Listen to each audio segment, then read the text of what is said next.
What is up, ladies and gentlemen? My name is Jericholic8704, and I am here today to give you another series in the channel history of Jericholic8704. We're here with Total Jericholic8704 as I review Total Divas. Now, I was just going to start at the very beginning of the series. That seemed like the most obvious thing to do, but I thought, why not just shake it up a little bit? Let's just dive right into the latest season. For one, it kind of makes me have to jump into a season midway through, kind of not know what's going on. I mean, granted, they give you a recap of what happened in the previous season, but for me, I'm just kind of diving right in. Now, quick background between me and Total Divas. I actually watched the first season or two of Total Divas. You also have to excuse me. My voice is kind of, my throat's kind of bothering me, so my voice might be a little hoarse. But anyway, I thoroughly enjoyed. When I say thoroughly enjoyed, I use that facetiously. The first season of Total Divas. It was so bad it was good. And I was hoping that so bad it's good mentality would kind of carry on to later seasons. I haven't watched Total Divas in like 2 or 3 years. It's actually been on for a really long time now that I think about it. This is like going on its 4th year that Total Divas has been on the air because it debuted in July of 2013 or something like that. So yeah, this is huge. Like, Total Divas has been around for a while, and I mean, now they have Total Bellas. So it's kind of crazy. Now, for this is kind of like my Raw is Jericholic8704 thing. If you guys don't like it, it is really dependent on you. If you guys say, like, this sucks, just tell me, and I will delete this video. We don't have to talk about it ever again. So let's dive right in. Total Divas, Season 5, Episode 1, a.k.a. Episode 501. So to recap, we have basically 2 main storylines going in to this episode. We have Paige, who got engaged to Kevin Scaff, who's actually the guitarist for A Day to Remember. I'm not a huge Day to Remember fan, but they're in kind of like that group of artists that I actually like, like Pierce the Veil, Sleeping with Sirens, All Time Low. Day to Remember is kind of grouped within that like group of bands. I'm not a huge fan of them. There are a couple songs they have that I like. Don't dislike them. I really don't know too much about them. I don't listen to a lot of their stuff. And the other big thing, and the main reason I was so excited to watch this episode, was the storyline between Dolph Ziggler and Nikki Bella. Apparently, Dolph Ziggler kind of had feelings for Nikki Bella because they were a couple years ago before this episode aired. And, he was thinking, hey, John Cena doesn't want to marry her or have kids, so I'm going to kind of swoop right in. So anyway, the show picks up with John Cena going out for a match. This is like 2015. So John Cena is the US champion. He's doing his US Open Challenge. So as he's wrestling in the ring, Dolph Ziggler pulls Nikki Bella aside to like where all the buses are, like the loading dock, I guess, or like the parking lot area, whatever. It's where all the buses are. We've seen this backstage area multiple times on like Raw and stuff like that. Anyway, Dolph basically kind of just puts the mac on Nikki, and the best part about this is Dolph Ziggler does the most blatant, we always say Dolph Ziggler oversells. Dolph Ziggler overacts. That is the problem. Dolph Ziggler, on this show, his character was astonishing. Dolph Ziggler in this show came across as like such a whiny, bitchy douchebag. It was so blatantly obvious that they wanted the viewer to root for Nikki Bella to stay with John Cena, and they did that by making Dolph Ziggler look like the biggest tool, like literally of all time. So Dolph Ziggler is overacting the hell out of this, and he's like bobbing and weaving with like every single thing he says. Like, I wish I could record myself doing this impression that I'm doing right now, but Dolph Ziggler's like, Nikki, it's been 10 years and I'm different now. I could give you a husband. I could give you kids. And then of course, like, he kind of like puts a little, he starts talking to her a little bit more, and Nikki Bella's like, I just don't know what to do. And then Nikki Bella, he's just kind of standing there, and then eventually, well, it's kind of weird because she's calling him Nick, because obviously that's his real name, and Nikki, did they call each other Nick? I mean, when he was in the Spirit Squad, he was Nikki, so were they Nikki and Nikki? I don't know. These are the things I think about when I'm watching Total Divas. So Dolph Ziggler kind of grabs her hand and then like goes in for a kiss, and she like slaps him. It wasn't like a physical slap at all. It was kind of like when you like smack your dog on the nose for like trying to bite you. You know what I mean? Kind of just like that little like love tap where it's like you assert your dominance. That's basically what Nikki Bella did. She asserted her dominance over Dolph Ziggler, and she was like, Dolph, no, did you try and, like, she literally treated him like he was a dog. She was like, Dolph, did you try and kiss me right there? And Dolph Ziggler makes this face like, oh, shucks, she caught me. Like, it was so just phony, and, like, no rational human being would act like this. That's the main takeaway I have from Total Divas. No rational human being would act like these people. Like, they expect us to believe that this is really how wrestlers act. Wrestlers are people. They don't act like complete imbeciles. So, anyway, there's a cut to John Cena wrestling Stardust. And I saw that, and I was like, huh, that's a little odd, because what I didn't mention was every time they go to a different, like, different scene, they show where, like, their current location is, mainly just because, like, if they're on the road, they can show where Raw is in a particular city, or, like, you know, certain people live in Phoenix, certain people live in San Diego, California, stuff like that. Before that, they said they were in Washington, D.C., and I was like, oh, shit, they're in Washington, D.C. For those of you who know me, which is, like, no one except my brother who subscribed to me, I live in the Washington, D.C. metropolitan area. I'm from Maryland, but I live closer to D.C. than I do to Baltimore, so I don't really go to any of the shows in Baltimore. I don't think I've ever been to a show in Baltimore, even though, you know, it's not that far of a drive from me. I do go to a lot of shows in Washington, D.C. just because of the metro system. It's easier to get there. Transportation is it's simple. I can get off the metro, and I'm right at the Verizon Center. So they were at a Raw in the Verizon Center, and I saw John Cena come out, and I was scrolling through my phone to, like, look at pictures on my phone from, like, old Raws. My brother and I, we were sitting along the aisle, and we were the first row towards the stage, or, like, the furthermost row from the ring, if that makes sense. So I got good pictures of this, and I was like, yeah, John Cena was the U.S. champion when I went to the show. It was Raw in 2015. It was, like, the summertime in 2015, because Kevin Owens was there. And they showed him wrestling Stardust, and I'm like, I really don't think it was Stardust that he wrestled in the U.S. Open Challenge. And I have video proof that WWE did a little bit of editing here, because, roll the video. John Cena's opponent for his U.S. Open Challenge was Cesaro. So I don't know why. Maybe, I guarantee you that was a Vince McMahon thing. He just thought, God damn, we can't have Cesaro there. Because maybe the point of Total Divas is for, you know, non-wrestling fans to get involved and watch the product. So maybe Vince didn't want Cesaro in a 5-second clip on Total Divas because he would just suck all the charisma and energy out of the segment, and they had to put Stardust in there. So that's just a little takeaway I thought. I thought it was very interesting. Anyway, Nikki is appalled by all of Dolph Ziggler's actions. She goes to Brie, and she's like, Brie, Nick just tried to kiss me. And Brie's like, I knew it. I told you. Like, I told you all this. And Nikki's like, I had no idea. Like, I was just being so naive. Like, I thought he was I thought he was joking. And, like, they're talking. And then all of a sudden you see, like, Nikki Bella, like, oh, like, she, like, starts, like, she looks over Brie's shoulder, like, as if someone was coming. And here comes fucking creepy-ass Dolph Ziggler, like, around the corner, like, poking his head out, like, hey, can I talk to you? Can I talk to you? And, of course, she's like, Nick, go away. Like, and here's the thing. Dolph Ziggler legitimately tried to jeopardize, like, in reality, Dolph Ziggler legitimately tried to jeopardize the relationship, the long-term relationship, the very committed relationship of Nikki Bella and John Cena. If this were real, Nikki Bella would have legitimately slapped Dolph Ziggler. She would have said, don't you ever fucking talk to me again. Don't you ever try and kiss me again, you fucking weirdo, perv, whatever. And she would have just gotten away from it. But it's like, it's all a game to them. She's like, oh my God, Nick, stop. Don't talk to me. And, like, Dolph Ziggler's like, I've known you for 10 years, and you can't just give me 2 minutes of your time. Like, Dolph Ziggler sounds like such a tool. Like, it's so, he sounds like a fuckboy. And he looked like a fuckboy. We'll get to that. There was a moment where Dolph Ziggler, I wanted to legitimately jump through my screen and punch him in the face just on how he looked.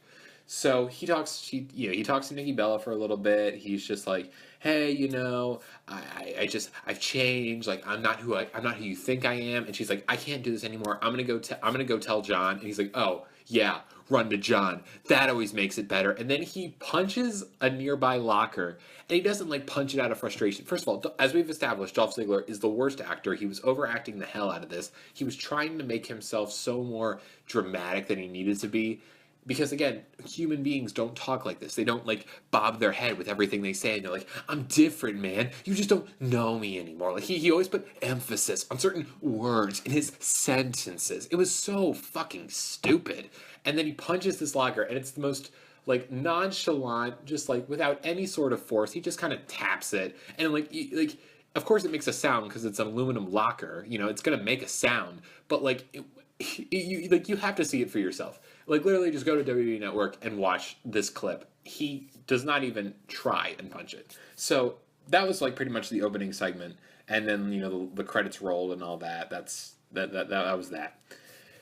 Then we had Nikki Bella and Paige. Nikki was telling Paige all this stuff, and Paige was like, "Oh, I would have headbutted him. Like, you can't do that. Yada yada. Are you gonna tell John?" And she's like, "I don't think I can tell John. Like everything. Like my problem with I hated Nikki Bella on this show just because like everything she did was a problem. You know what I mean? Like she just everything. She couldn't just tell him. She always had to. Yeah, but this, but that. She tried to make herself out to be a victim, but really, I just hated her just for being stupid."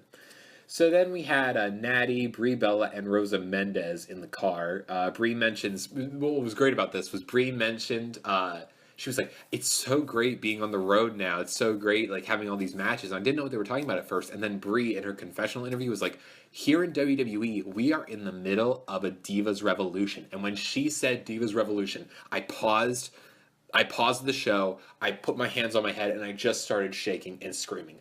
But like that initial Divas Revolution, do you guys remember how bad that was and how they didn't care about the individuals? It was all about pushing the era of the female athlete. And they replayed the segment with Stephanie and all the other girls, and it's like, God, if Stephanie wasn't there, that segment would have been so much better.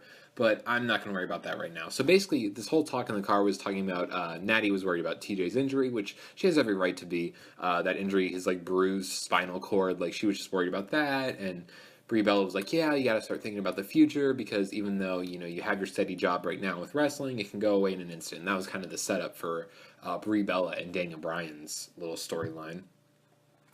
So Nikki is now talking to Paige about breaking off her engagement with Kevin Scaff because she's like, "I don't know if I want to get engaged now. I just said yes to make him happy," and then that opened up a can of worms.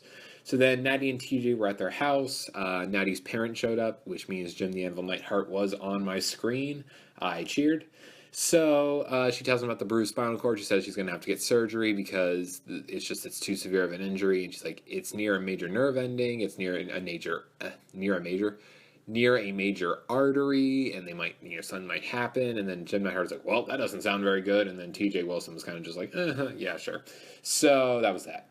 So they all go to Japan because this is around the time of Beast in the East. Because the main kind of storyline revolving around this Dolph Ziggler Nikki Bella thing was Dolph Ziggler and John Cena were going to be tag teaming in the main event. Because as you remember, after the epic NXT Championship match between Kevin Owens and Finn Balor, the main event for Beast in the East was a crappy, long-ass tag team match between Dolph Ziggler and John Cena versus King Wade Barrett and Kane. So we're in Japan. Nikki does an interview. People ask where Brie is. Nikki's like, oh, she's at home taking care of Daniel Bryan. And then Nikki says she couldn't tell John about Ziggler.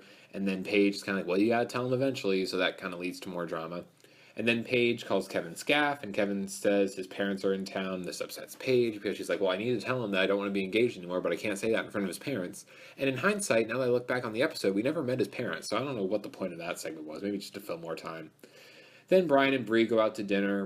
Brie tells Bryan about Nikki's thing with Dolph Ziggler, and Bryan says he doesn't understand Nikki and John's relationship. He doesn't understand the fact that John Cena won't marry this woman, yet he'll buy her all this stuff, buy her all these cars, and take her out to fancy dinners, and treat her like a princess, but then he doesn't marry her. He just says he found that weird, and then Brie's like, oh, well, I think they have a beautiful relationship. And then she's like, well, you gotta start, and she asked him how Tough Enough was, because I forgot Daniel Bryan was a judge on Tough Enough, and he was like, well, it's okay, but I don't really like the non-wrestling stuff, because, it's not my thing, I'm all about wrestling, and she's like, well, you gotta look in the future, when your career winds down. He's like, well, here's the thing, and this is Daniel Bryan, they had to have written this for him, because there's no way any rational human being would think like this. Daniel Bryan was like, well, you see, once I'm done with wrestling, people won't care about me anymore. And I was like, what? Daniel Bryan is one of the most popular wrestlers ever in the history of WWE. His popularity, in terms of I shouldn't say that. He's not a household name. I know that much. He's not a household name like Hulk Hogan or Stone Cold Steve Austin or The Rock or even John Cena to an extent. But within the core wrestling fan base, Daniel Bryan will go down as one of the most popular wrestlers because those reactions he was getting were unlike anything we had seen since Stone Cold Steve Austin. Those were Stone Cold pops he was getting. So yeah, Daniel Bryan isn't a household name. People the average American won't know who Daniel Bryan is as opposed to Hulk Hogan. But he's still going to be popular within the realm of wrestling. Even as hindsight's 2020. Granted, this episode happened a while ago, but you know, as he is with the SmackDown GM right now, he's still popular. You know what I mean? So there's no way Daniel Bryan had to have thought like, oh, the people will still like me, because he knew he was one of the most over guys in the history of that company. So there's no way that was him speaking. There was definitely a writer telling him to say something stupid, and that was extremely stupid. And I was like, Daniel Bryan, you're the most unlikable person on the show right now because of that stupid comment. But whatever. So we go back to Tokyo. Paige is in a cat cafe. She FaceTimes Alicia Fox from the cat cafe. Alicia Fox and Paige together are officially my least favorite thing in the world. They are both so annoying. Like separate, they're bearable.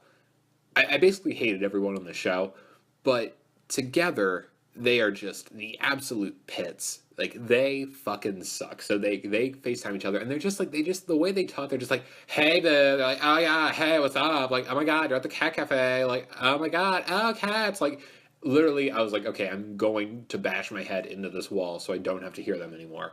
It was literally just the worst thing I ever heard in my life. Anyway, she's like, well, I gotta go tell Kevin that I don't want to get married anymore. And then Alicia Fox, literally being the worst friend ever, offers her no advice. She's literally like, well, that's your problem. Like, she literally just does not give her any sort of, you know, she doesn't even comfort her emotionally. Like, oh, I'm really sorry, that sucks. She's just like, well, I don't care, that's your problem. She just wants to see more cats.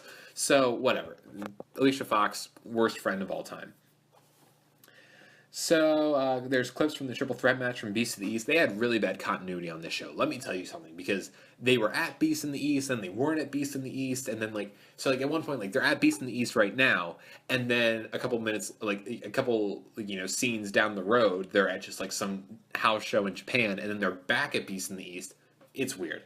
So those things come up a lot. So they just show a couple of clips from that, and then Brian and Bree meet with a business associate of Brie Bella's for a new project about like selling local vendors. I mean, like an entrepreneur kind of gig. You know what I mean?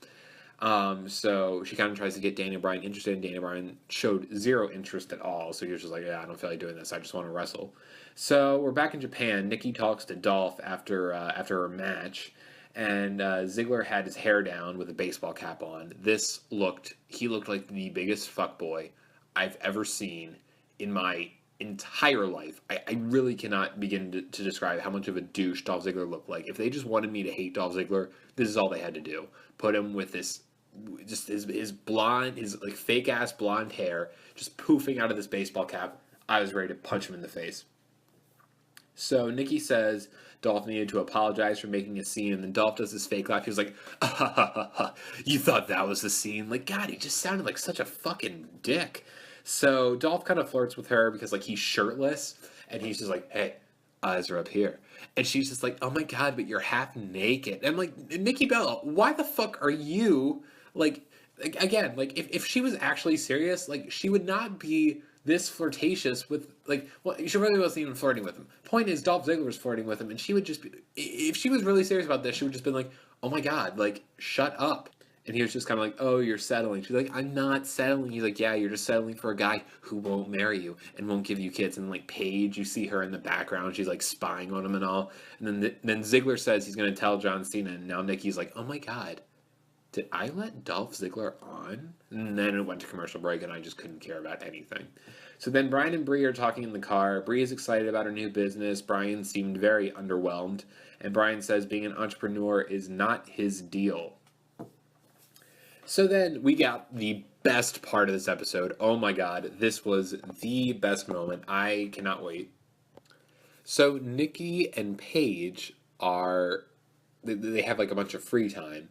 And again, I guess this is after Beast in the East because Nikki Bella just had her triple threat match, but then we've yet to have the tag team match between with Dolph Ziggler and John Cena, because that's like the big climax of the episode.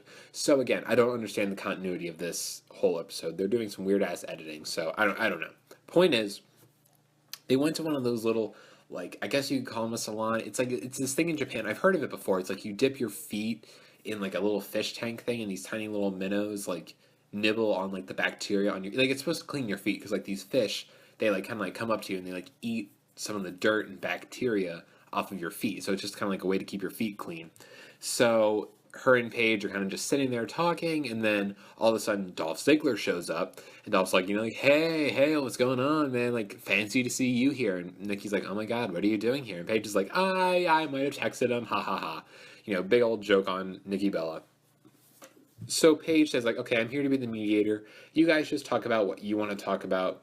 So Nikki says she wants to get married to John, and Dolph's like, he's not going to change. And Dolph said he didn't want to get married 10 years ago, but he's like, I'm a new man now. Like, what's different? Like, I just want to get married. And again, Dolph Ziggler doing this overacting, just being a complete dick. All of a sudden, he just starts taking these, like, weird-ass shots at John Cena. Paige was like, well, where's John right now? We can have him show up here. And then Nikki Bella's like, oh, no, he's working out. And then Dolph Ziggler's like, oh, okay, I hope he posts something inspirational on Instagram. Oh, is he going to talk about running awkwardly to the ring? Like, Dolph Ziggler he threw the most, like, juvenile middle school insults at John Cena, and it wasn't even remotely interesting. I'm like, how could I possibly care about Dolph Ziggler? Next time I go to an event, I'm just going to boo Dolph Ziggler just because of this show. I hated him. And here's the other thing that I thought was very interesting. After the first episode of Total Divas in 2013, a lot of people spoke up on Twitter about how bad the show was. And one of the first people to do so was Dolph Ziggler. And he just said, oh, how bad the show was. And now all of a sudden, he's front and center on this show. So what happened there, Dolph? So, what's going on there? Like, I heard a lot of the Divas say, or maybe it was Tyson Kidd, I can't remember. A lot of people were, very much against Total Divas. But, he said, backstage, everyone kind of, walks by the camera and try to get, a cameo on the show. I don't know how serious that is. I don't know how, if people legitimately do that. But, there has to be some sort of change of heart from Dolph Ziggler if he hated the show initially, and now he's all about it. He's front and center.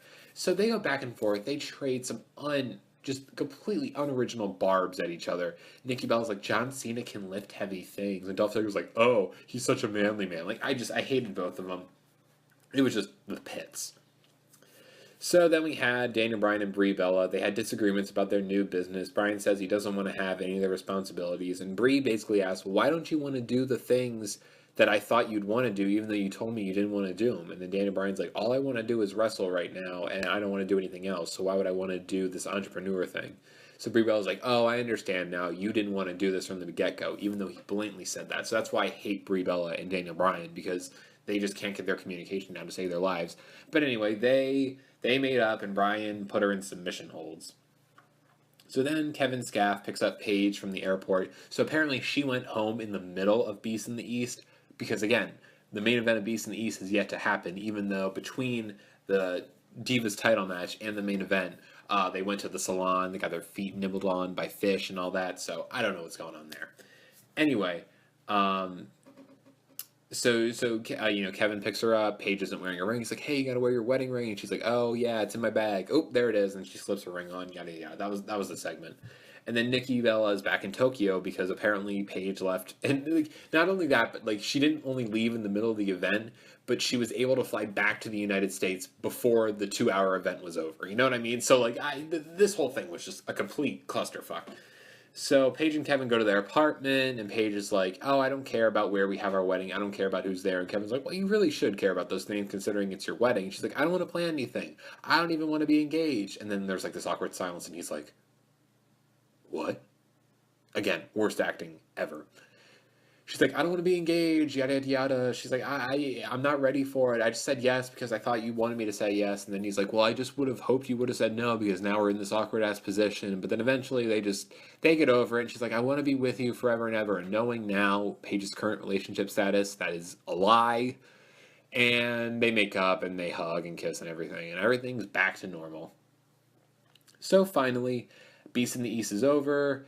John and Nikki go out to eat. She tells Cena that Ziggler did all the stuff, telling her he wanted to marry her and he tried to kiss her. And Cena made a weird face and he's like, well, if you have a connection with this man and you think you would have had a happy marriage with him, who am I to stop you? So Nicole is basically mad because she's like, oh, well, I thought John Cena would be pissed and he would, try and find Dolph Ziggler right now and just beat him up or punch him in the face or something like that. But he seems so calm about it. And that was the end of the episode. So in conclusion, I hate this show. One of the worst shows I've ever seen in my life. So, with that being said, how did you guys like the review? If you enjoyed it, just tell me. And you don't have to tell me if you enjoyed it. If you hated it, please say hey, I hope you never do this again, and I hope this channel dies. just like, comment that, and I'll be like, okay, cool, man, like, sounds good. I'll make sure I never upload this again, and I can delete this video if you guys don't like it. But if you guys do enjoy it, I'll be happy to review more episodes of Total Divas for you. Who knows? Maybe I'll even go to Total Bellas. Ooh, yeah, I know, kind of juicy. All right, so I will see all of you guys later. Have a good day. My name is Jericholic8704, and I will see all of you guys later.